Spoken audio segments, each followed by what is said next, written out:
এই সে মসজিদ নববী, প্রাণের মদিনা। সত্যি এর অপরূপ সৌন্দর্য নিজ চোখে না দেখলে বিশ্বাস করা যায় না, এতটাই সৌন্দর্য। আমরা এখন ভিতরে যাচ্ছি।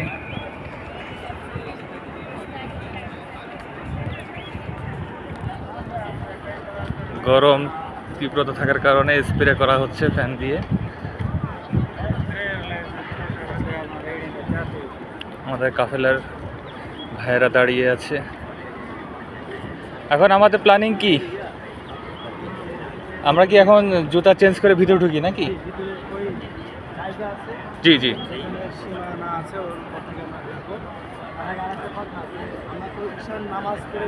জি জি আমরা এসে নামাজ পড়ে তারপরে বের হবো।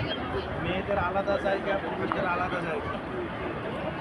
বলছিলাম নামাজ শেষ করার পরে আমরা যে 333 নম্বর